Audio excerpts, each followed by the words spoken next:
Hello twelfth class. आज मैं ये ऑडियो बना रही हूँ आपके हिस्ट्री की बुक थर्ड चैप्टर उपनिवेशवाद और देहात पर। ठीक है, तो ये बुक थर्ड का चैप्टर है जिसका नाम है उपनिवेशवाद और देहात। तो इसमें हमें क्या पढ़ना है? इसमें हमें पढ़ना है उपनिवेशवाद के बारे में। उपनिवेशवाद क्या होता है आप सबको पता है। भारत किसका उपनिवेश था? ब्रिटिशर्स का उपनिवेश था।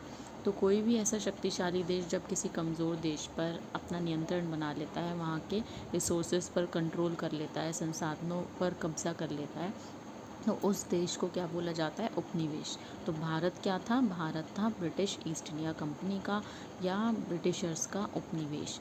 इसीलिए हमें इस चैप्टर में क्या पढ़ना है कि जब भारत में अंग्रेज़ आए तो उन्होंने किस तरीके से ज़मीन पर एक व्यवस्था लागू करी ताकि उन्हें कर की प्राप्ति हो सके, ताकि उनको इनकम हो सके। ठीक है, इस चैप्टर में हमें मेनली क्या पढ़ना है? ज़मीन के बारे में, ज़मींदारों के बारे में, देहात के बारे में। देहात मतलब क्या होता है? गांव।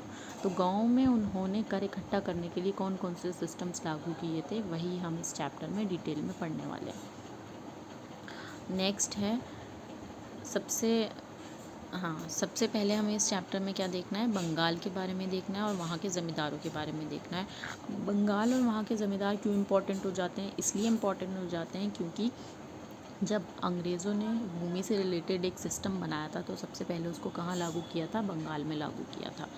और इस सिस्टम में कर इकट्ठा करने की या राजस्व को इकट्ठा, राजस्व क्या होता है? राजस्व होता है कर या फिर टैक्स। इसको इकट्ठा करने की जिम्मेदारी या रिस्पॉन्सिबिलिटी किसको दी थी? ज़मींदारों को दी थी। ठीक है, अब यहाँ पर कुछ इश्यूज़ या कुछ बातें हैं जो हम डिटेल में आगे पढ़ेंगे, जैसे कि राजस्व इकट्ठा करने में ज़मींदारों को प्रॉब्लम आती थी। फिर वहाँ एक जगह थी बंगाल में बर्दवान नाम की, वहाँ पर एक नीलामी की घटना सामने आती। ये क्या थी अभी हम पढ़ेंगे डिटेल में। और कई बार ऐसा होता था कि जो ज़मींदार होते थे ईस्ट इंडिया कंपनी को कर इकट्ठा करके दे ही नहीं पाते थे, वो उसमें चूक जाते थे। ऐसा क्यों होता था, ये भी हम पढ़ेंगे। और फिर ज़मींदारों के अलावा एक और गांव में या देहात में था जो इस टाइम पर शक्तिशाली होता जा रहा था, पावरफुल होता जा रहा था। वो कौन थे? जोतदार। ये पावरफुल होते जा रहे थे। क्यों पावरफुल होते जा रहे थे, ये हम आगे पढ़ेंगे। और लास्ट में हम देखेंगे 5वीं रिपोर्ट। तो अभी हम आज यही टॉपिक्स कवर करने की कोशिश करेंगे। सबसे पहले अगर हम बात करें इस्तेमरारी बंदोबस्त की, तो इस्तेमरारी बंदोबस्त कौन सा सिस्टम है, कौन सी व्यवस्था है? ये वो सिस्टम है, वो व्यवस्था है जिसमें अंग्रेज़ों ने कर इकट्ठा करने का काम किसको सौंप दिया था? ज़मींदारों को। आपको याद रखना होगा, ज़मींदार। जो व्यवस्था ज़मींदारों से की गई वो कौन सी थी? स्थायी बंदोबस्त, इस्तेमरारी बंदोबस्त या फिर परमानेंट सेटलमेंट, सभी एक ही चीज़ का नाम है। तो अगर इस सिस्टम की बात करें तो सबसे पहले हम देखेंगे कि आखिर इसका बैकग्राउंड क्या था, क्यों इसे लागू करने की ज़रूरत अंग्रेज़ों को महसूस हुई। तो सबसे पहले 1784 में एक कानून आता है जिस टाइम पर इस कानून में इस बंदोबस्त को लागू करने की सलाह दी जाती है। ठीक है, अब इस सलाह के बाद 1786 में लॉर्ड कॉर्नवालिस, ये जो कि ब्रिटिश अधिकारी हैं, अंग्रेज़ अधिकारी हैं, ये बनते हैं बंगाल के गवर्नर। तो ये क्या करते हैं, इन्होंने ही ये सिस्टम लागू किया था जिसका नाम था इस्तेमरारी बंदोबस्त या फिर स्थायी बंदोबस्त। वो बंदोबस्त जिसमें ज़मींदारों के साथ डील की गई थी कि कर इकट्ठा करने का काम आपका है, ज़मींदारों का है। ठीक है, हम यहाँ पर इनका कहना ये था कॉर्नवालिस का कि जो सारी ज़मीन होती है, भूमि होती है, वो किसकी है? सरकार की है, ईस्ट इंडिया कंपनी की है। और सिर्फ जो ज़मींदार है उनकी हैसियत या उनका काम कितना है? समाहर्ता का। समाहर्ता मतलब क्या होता है? समाहर्ता मतलब कर इकट्ठा करने वाला। कर इकट्ठा करने वाले को क्या बोलते हैं? समाहर्ता। ये आपसे एग्जाम में भी पूछ सकते हैं कि समाहर्ता वर्ड किसके लिए यूज़ किया जाता है, तो किसके लिए? ज़मींदारों के लिए यूज़ किया जाता है। ठीक है, और ये क्या करते थे? ये राजस्व इकट्ठा करते थे, कर इकट्ठा करते थे, ज़मीन से टैक्स इकट्ठा करते थे। इसलिए इनको बोला गया है समाहर्ता या संग्रहकर्ता। अब ये जो सिस्टम था 10 वर्ष के लिए लागू किया गया था। और बंगाल में लागू करने के बाद देखिए, सबसे पहले आपको याद रखना है ये कहाँ पर लागू किया गया था? बंगाल में लॉर्ड कॉर्नवालिस ने किया था 1793 में। लेकिन उसके बाद और दूसरी जगहों पर जैसे कि बिहार, उड़ीसा, यूपी, बनारस और उत्तरी कर्नाटक जैसी जगहों पर भी इस सिस्टम को लागू कर दिया गया था। ठीक है, अब अगर हम देखते हैं इस सिस्टम के कुछ फ़ीचर्स के बारे में, तो क्या क्या फ़ीचर्स थे इसके, ये देख लेते हैं। ज़मींदारों को क्या करना होता था? सब जगहों से कर इकट्ठा करके, सारी ज़मीन से, किसानों से कर इकट्ठा करके ईस्ट इंडिया कंपनी को देना है। ईस्ट इंडिया कंपनी कौन सी कंपनी है? जिसने भारत पर शासन किया था, ये वही कंपनी है। ठीक है, जिसमें ब्रिटिशर्स हुआ करते थे, अंग्रेज़ हुआ करते थे। अब ये कर इकट्ठा करके देंगे। कितना कर इकट्ठा करेंगे? मान लो इन्होंने 100 रुपये इकट्ठा करे, तो 100 रुपये में से अंग्रेज़ों ने कहा कि आप 10 रुपये रख सकते हैं, ज़मींदार 10 रुपये रख सकते हैं, लेकिन 90% जो हिस्सा है वो किसको देंगे? कंपनी को जाकर देंगे कलेक्ट करके। ठीक है, तो ज़मींदारों को लगा ठीक है, हमें कर इकट्ठा ही तो करना है सिर्फ, और कर इकट्ठा करने के बदले हमें कुछ हिस्सा रखने को का भी मौका मिल रहा है। तो आपको ये नंबर याद रखना होगा, 10/11 भाग और 1/11 भाग किसका था? ज़मींदारों के हिस्से के रूप में फिक्स किया गया था। अब ये जो सिस्टम था, इससे ज़मींदारों को ये भी लगा कि हमारी जो ज़मीनें हैं अब वो वंशानुगत हैं, और इस बात को भी मान लिया गया है, इसलिए उनको इस सिस्टम में बेनिफिट लगा। पहले क्या वंशानुगत क्या होता है कि कोई भी मान लो एक ज़मीन है, पहले दादा की, पिता की, फिर उसके बेटे की, पीढ़ी दर पीढ़ी या वंश दर वंश जो व्यवस्था या सिस्टम चलता है उसको क्या बोला जाता है? वंशानुगत। ठीक है, अब यहाँ पर एक और इम्पॉर्टेंट चीज़ हमें देखनी है, सनसेट लॉ, सूर्यास्त कानून। ये क्या होता है? सूर्यास्त कानून में अंग्रेज़ों ने ये कानून बनाया था, ये कहा था कि ज़मींदारों को जब कर इकट्ठा करके देना है कंपनी को, तो उसके लिए एक टाइम निश्चित होगा, एक टाइम फिक्स होगा, एक डेट फिक्स होगी। अंग्रेज़ों ने ये कंडीशन रखी थी कि अगर आप निश्चित डेट को, फिक्स डेट को, सूर्य अस्त होने से पहले, सनसेट होने से पहले अगर कर नहीं देते हो कंपनी को, कर इकट्ठा करके देने में आप असमर्थ होते हो, तो क्या कर दिया जाएगा? आपकी प्रॉपर्टी नीलाम कर दी जाएगी। इसी कानून को क्या बोला गया है? Sunset law. यानी उन्हें जो भी कर इकट्ठा करके देना होता था, जिस दिन उन्हें जाना है, उन्हें सनसेट होने से, सूर्यास्त होने से पहले ही जाके देना है, नहीं तो अदरवाइज़ क्या कर दिया जाएगा? उनकी प्रॉपर्टी नीलाम कर दी जाएगी। ठीक है, अब इस सिस्टम में कुछ लाभ भी थे। क्या लाभ थे? और कुछ हानि भी थी। तो पहले हम लाभ देख लेते हैं। लाभ ये था कि अंग्रेज़ों को ऐसा लगा कि अगर हम ये सिस्टम, इस्तिमरारी बंदोबस्त लागू करेंगे, तो जो ज़मींदार हैं वो ज़मीन में कुछ सुधार करने की कोशिश करेंगे, और अगर ज़मीन में सुधार होता है तो क्या होता है कि वहाँ से खेती अच्छी होती है। खेती अच्छी होगी तो बिक्री अच्छी होगी, और उसके बाद जो किसान होंगे वो भी क्या कर सकेंगे? कर दे सकेंगे ज़मींदारों को। लेकिन ऐसा हुआ नहीं था, ये हम आगे देखेंगे। फिर उसके बाद उसे राजस्व की कितनी राशि मिलेगी ज़मींदारों को, ये भी अब निश्चित कर दिया गया था, फिक्स कर दिया गया था। इसलिए उन्हें लगा कि हमें कितनी राशि मिलेगी ये तो फिक्स है ही, तो ये हमारे लिए सौदे का फ़ायदा होगा ज़रूर। फिर देखा गया कि जो सारी जिम्मेदारी थी कर इकट्ठा करने की, किसानों से हटकर अब किस पर आ गई है? ज़मींदारों के कंधों पर आ गई है। ठीक है, अब अगर हम देखते हैं नेक्स्ट इसके कुछ हानि के बारे में, तो हानि देख लेते हैं कि क्या क्या थी इस सिस्टम में। हानि ये थी कि सबसे पहले तो ये जो सिस्टम था, सबसे पहले ये सिस्टम ज़मींदारों के नेचर पे डिपेंड करता था। अगर ज़मींदारों ने कर इकट्ठा कर लिया सही तरीके से, प्रॉपर तरीके से, तो कंपनी को भी कर मिल जाएगा, ईस्ट इंडिया कंपनी को भी, इस सिस्टम के ज़रिए, जिसमें ज़मींदार यहाँ से कर इकट्ठा करके कंपनी को देंगे, मिल जाएगा। तो ये सारा सारा जो सिस्टम है किस पर डिपेंड कर रहा है? ज़मींदारों पर। ठीक है, ज़मींदारों के नेचर पर। अगर वो इंटरेस्टेड नहीं है कर इकट्ठा करने में, कर देने में, तो कंपनी के पास भी कर नहीं पहुंच पाएगा। फिर अभिजात वर्ग के वंशानुगत ज़मींदारों के एक वर्ग का निर्माण किया। यानी इससे क्या हो गया? अभिजात वर्ग कौन होते हैं? जो भी समाज में धनी या अमीर वर्ग होते हैं उनको क्या बोल दिया जाता है? अभिजात। या मध्य वर्ग के लोग होते हैं उन्हें बोल दिया जाता है अभिजात। तो इस वर्ग का निर्माण भी इस टाइम पर हो गया था। फिर सबसे बड़ी कमी इस सिस्टम में ये थी कि इस टाइम पर भूमि का मूल्यांकन नहीं किया गया था। यानी जिस ज़मीन पर कर लगाया जाना था, टैक्स लगाया जाना था, वहाँ उसको उसकी नपाई की ही नहीं गई कि कितनी ज़मीन है, कितना कर आना चाहिए, यहाँ से कितना कर दिया जाना चाहिए। ये सारी बातें पहले ही जो देख ली जानी चाहिए थी, वो कुछ भी नहीं देखा गया, सही से मूल्यांकन नहीं किया गया था ज़मीन का, और अपने मनमाने ढंग से ईस्ट इंडिया कंपनी ने क्या करा था? कर लगा दिया था।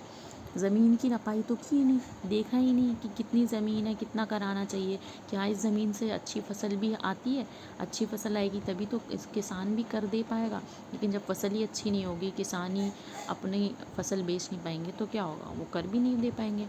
तो कंपनी ने कुछ भी मूल्यांकन या कुछ भी वैल्यूएशन, कुछ ऑब्जर्वेशन नहीं किया था ढंग से, और मनमाने ढंग से क्या कर दिया था? सिर्फ कर लगा दिया था।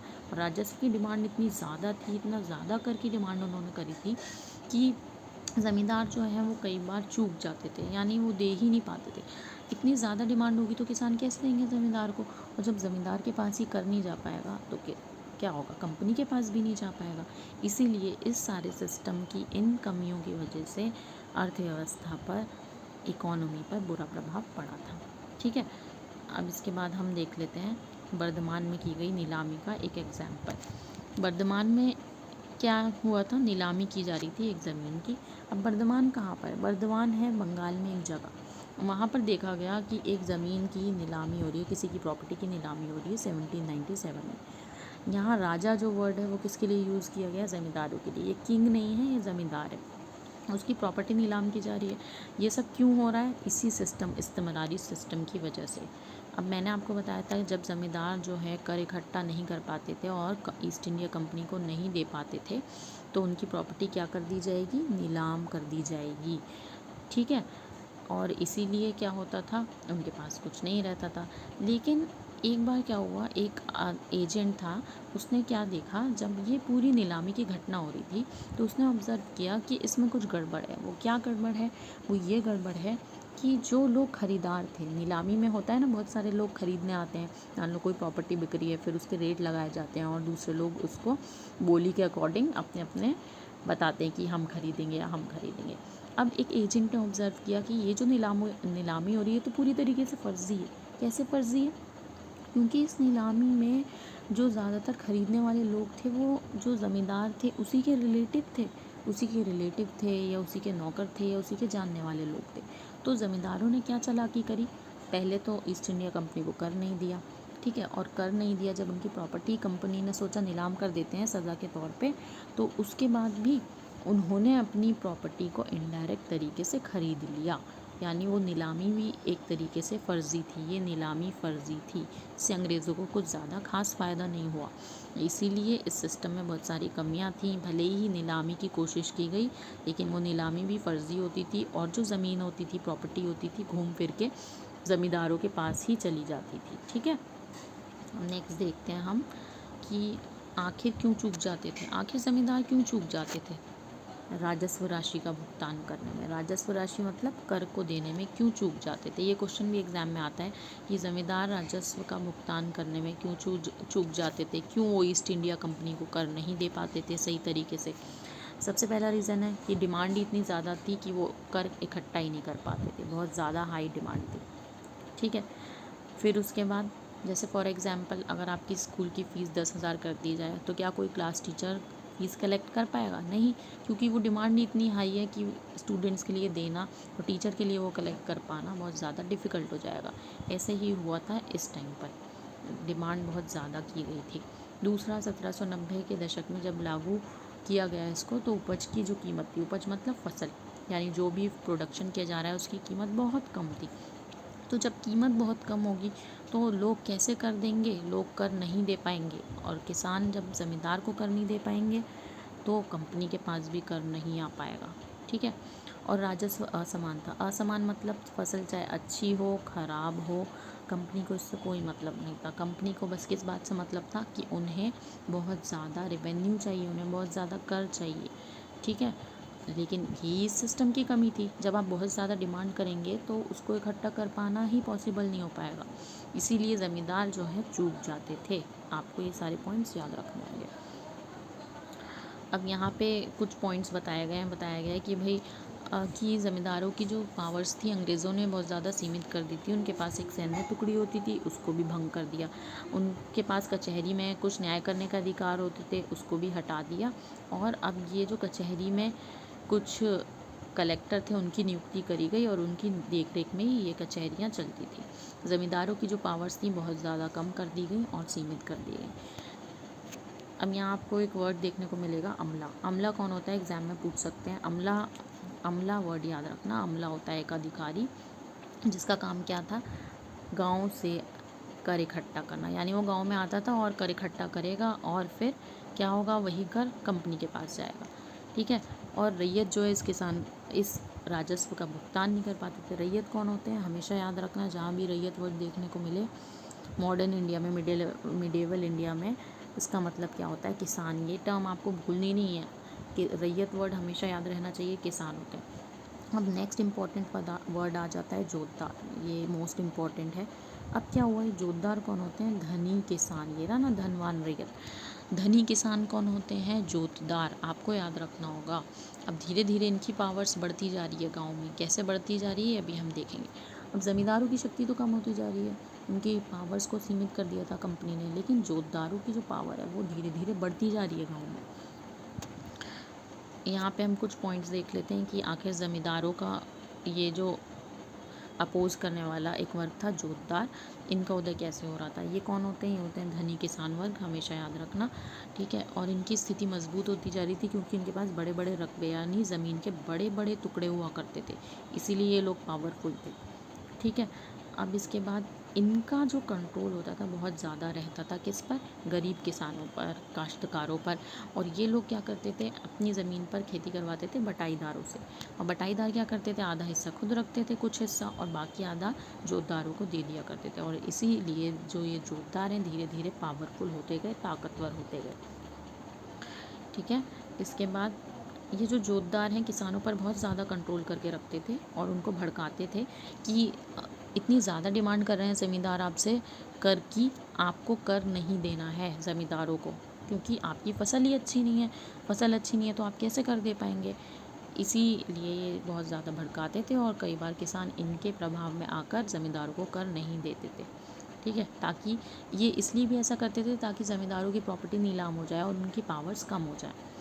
एक और वर्ड यहाँ पे इम्पोर्टेंट है, ये देखिए, जिसको बोला जाता है मंडल या घाटीदार। आपको याद रखना है मंडल कौन होते हैं, घाटीदार कौन होते हैं। तो मंडल होते हैं गांव के मुखिया, ठीक है। गांव के मुखिया को क्या बोला जाता है? मंडल। अब यहाँ 3-4 वर्ड्स हैं याद रखने हैं। सबसे पहले रैयत, फिर उसके बाद अमला, उसके बाद जोतदार, और अब आ गया मंडल। अब हम देख लेते हैं 5वीं रिपोर्ट के बारे में। 5वीं रिपोर्ट क्या है मैं बता देती हूँ। देखिए, एक रिपोर्ट थी जो ईस्ट इंडिया कंपनी को पेश करनी थी, कहाँ पर? ये रहा, ब्रिटिश संसद में। क्यों पेश करनी थी? क्योंकि इस रिपोर्ट में क्या था? इस रिपोर्ट में सारी चीज़ों का ब्यौरा था जो ईस्ट इंडिया कंपनी भारत में करती थी, यानी वो किस तरीके से शासन चला रहे हैं भारत में, क्या एक्टिविटीज़ कर रहे हैं, कौन कौन से सिस्टम लागू कर रहे हैं, वो सब इस रिपोर्ट में पेश किया गया, तैयार किया गया 1200 पेजेस में। और कहाँ पेश किया गया? ब्रिटिश संसद में, क्योंकि संसद जो है वो चाहती थी कि ईस्ट इंडिया कंपनी जो है उस पर नियंत्रण रहना चाहिए संसद का, ठीक है। देखिए, ईस्ट इंडिया कंपनी कहाँ थी? इंडिया में, और ये ब्रिटिश संसद कहाँ पर है? ब्रिटेन में। तो ये क्या चाहते थे कि जो भी अधिकारी इंडिया में शासन करने गए हैं उन पर किसका कंट्रोल हो? उन पर होना चाहिए ब्रिटेन की संसद का कंट्रोल, यानी वो बेलगाम ना हो, कंपनी बेलगाम ना हो। कंपनी ये ना सोचे कि हम ही यहाँ के राजा हैं। कंपनी को ये सोचना चाहिए कि कंपनी के ऊपर भी संसद है, तो कंपनी क्या कर रही है, कैसे कर रही है, संसद का कहना था कि उनकी निगरानी में होना चाहिए सब कुछ। इसीलिए उन्होंने ये हिदायत दी कंपनी को कि आपको हमें क्या करना है, हमें आपको एक रिपोर्ट पेश करनी है, और उस रिपोर्ट में आप बताओगे कि भारत में, इंडिया में आप क्या कर रहे हो, इंडिया में आप क्या कर रहे हो, कौन से सिस्टम लागू कर रहे हो, कैसे कर को इकट्ठा कर रहे हो। ये सारी चीज़ें आप एक रिपोर्ट में तैयार करोगे, पेश करोगे, और फिर उसको कहाँ पर प्रेजेंट करोगे? ब्रिटिश संसद में, ताकि संसद को भी ये पता होना चाहिए कि ईस्ट इंडिया कंपनी भारत में क्या कर रही है, कैसे कर इकट्ठा कर रही है, सही से काम कर रही है या नहीं कर रही है। उसी रिपोर्ट को क्या बोला गया है? 5वीं रिपोर्ट, और 1813 में इसको पेश किया गया था। ये ईयर याद रखना इंपॉर्टेंट है, 1813, ठीक है। अब लास्ट में ये माइंड मैप आ जाता है, इसमें थोड़ा सा जिस्ट बताया कि आपने क्या क्या पढ़ा है आज, रिवाइज़ कर लेते हैं। स्थायी बंदोबस्त के बारे में हमने पढ़ा है। स्थायी बंदोबस्त वो व्यवस्था थी जो 1793 में लॉर्ड कॉर्नवालिस ने लागू करी थी। ज़मींदारों के साथ इसको लागू किया गया था, और इसमें सूर्यास्त नियम भी होता है। सूर्यास्त नियम मतलब सूर्य के अस्त होने से पहले, सनसेट होने से पहले ज़मींदारों को सारा कर इकट्ठा करना है, और किसको देना है? ईस्ट इंडिया कंपनी को देना है। इस सिस्टम में कुछ लाभ थे और कुछ हानि थे, और ज़मींदारों का काम क्या था? सिर्फ समाहर्ता का, यानी वो सिर्फ कर इकट्ठा करेंगे और कंपनी को देंगे बस, और उनका कुछ काम नहीं था, ठीक है। और कई बार क्या होता था, इस अदा ना किए गए राजस्व की बहुत ज़्यादा प्रॉब्लम होती थी। जब प्रॉब्लम होती थी और ज़मींदार कंपनी को कर नहीं दे पाते थे, तो क्या होता था? उनकी प्रॉपर्टी नीलाम कर दी जाती थी। देखा, हमने ये भी देखा था कि आखिर ज़मींदार क्यों चूक जाते थे, भुगतान करने से क्यों चूक जाते थे। तो ये सारे रीजंस थे। बहुत ज़्यादा हाई डिमांड थी, और राजस्व असमानता, ज़मीन अच्छी हो या ख़राब हो, जो राजस्व था या कर था, सब जगह से बहुत ज़्यादा हाई डिमांड किया गया था। यानी ज़मीन का ऐसा होना चाहिए ना, ज़मीन ख़राब है तो वहाँ से कम कर लेना चाहिए, ज़मीन अच्छी है तो वहाँ से ठीक ठाक कर लेना चाहिए। लेकिन उन्होंने क्या किया, कैसी भी ज़मीन हो, पहले तो उसका मूल्यांकन किया नहीं, लेकिन ज़मीन कैसी भी हो फिर क्या कर दिया, वहाँ से हाई डिमांड का उन्होंने वो किया कि हमें ज़्यादा कर चाहिए सिर्फ। अब जोतदारों का उदय भी हमने देखा। जोतदार कौन होते हैं, धनी किसान होते हैं जिनका देहात में या गांव में बहुत ज़्यादा प्रभाव होता था, कंट्रोल होता था। फिर लास्ट में हमने देखा 5वीं रिपोर्ट जो कि 1813 में पेश की गई थी। कहाँ पेश की गई थी ये इम्पॉर्टेंट है, ब्रिटिश संसद में पेश की गई थी। तो इतना ही ठीक है आज के लिए, क्योंकि फिर ये रिकॉर्ड नहीं हो पाता है। अब नेक्स्ट क्लास में मैं इसका सेकंड पार्ट आपको प्रेजेंट करूँगी।